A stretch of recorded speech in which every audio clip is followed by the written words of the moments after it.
Nah, probably you don't have anyone difficult to work with. How do you handle a difficult colleague at work?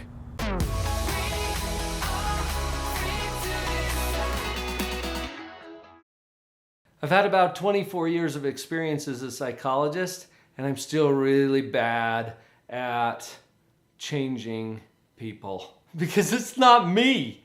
I can influence, I can teach principle, yes, but in terms of actually changing somebody else, you've probably heard the joke, haven't you, about how many psychologists does it take to change a light bulb?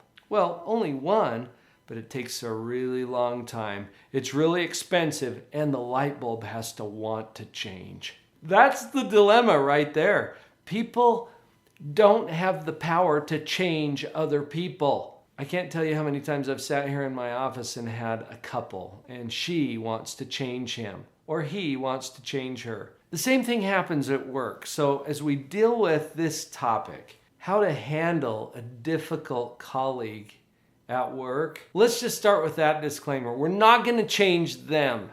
So everything that changes has to be here. It has to be internal, inside of us, something that we can actually control. We'll shift our focus there, and we're likely to have a whole lot less frustration as we get into this.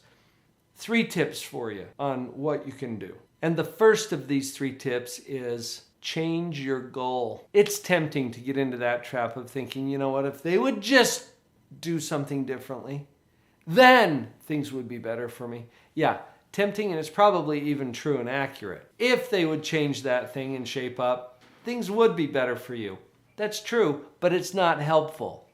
And it puts you in a position where you're more likely to come across as critical or demeaning or judgmental or demanding. So, change your goal means what else could you accomplish as a goal with your colleague? So, for example, my goal today is to learn something from that person. Think of your colleague, that one that's driving you nuts.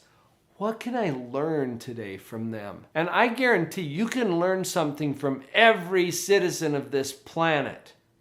So turning your mind on to that helps to change the energy. Another example of changing your goal is to enjoy them. Wait, what? Is that even possible? I think it is. I remember someone back in high school who just irritated and annoyed most of my class. I kind of enjoyed this person. And somebody approached me about that once. Hey, what is it? Why do you seem to not be annoyed by him? I enjoy him. I think it's fascinating to watch some of the little antics that he does. See, so it's a changing of goal and focus. Another goal you might have along those same lines is simply to observe them. You don't have to get along. You don't have to even enjoy them. But what if your goal were to observe them and be curious? That's a whole different goal. And it changes your energy. That's the whole point. What do you control? You might even make it an experiment. The pressure's off. You are simply conducting a study, an experiment to see what happens. That takes the pressure off. So changing your goal then just becomes part of the experiment. All right, that leads me right into tip number 2. Change your focus. I have a friend who puts it this way: what you focus on, you feel. I think that is so true. What is your focus with this person? So it ties into changing your goal, but more specifically, how am I seeing this?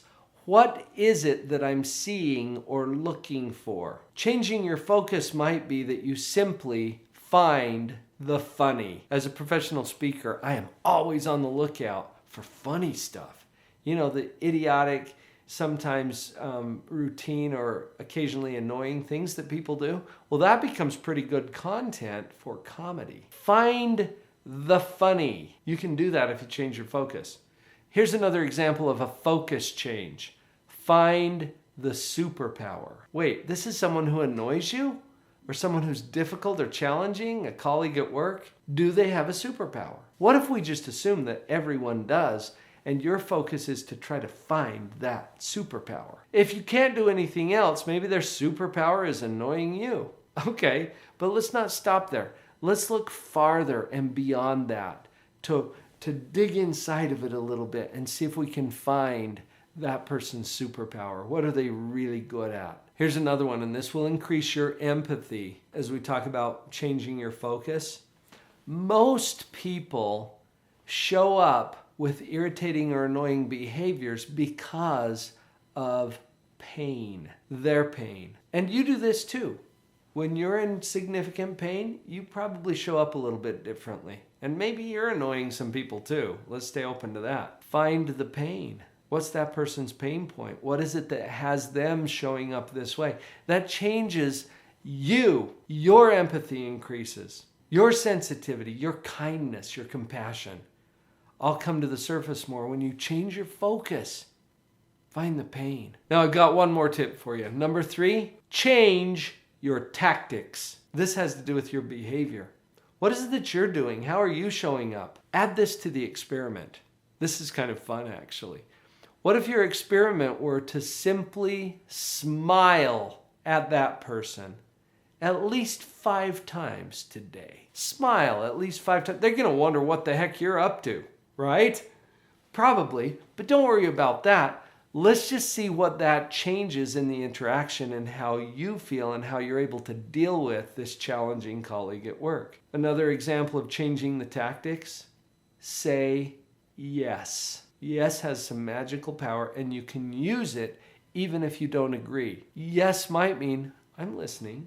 Yes might be a greeting. Yes can be used almost in any response, even if you don't agree. Meaning, yes, I'm listening to you. Okay? Lead with yes. Throw that into the experiment and see what happens. We don't control other people, but dealing with a challenging colleague at work is totally doable when we change our goal, change our focus, and change our tactics. I'm glad you found this video. If you're new here to the channel, take a moment to subscribe. We would love to have you back.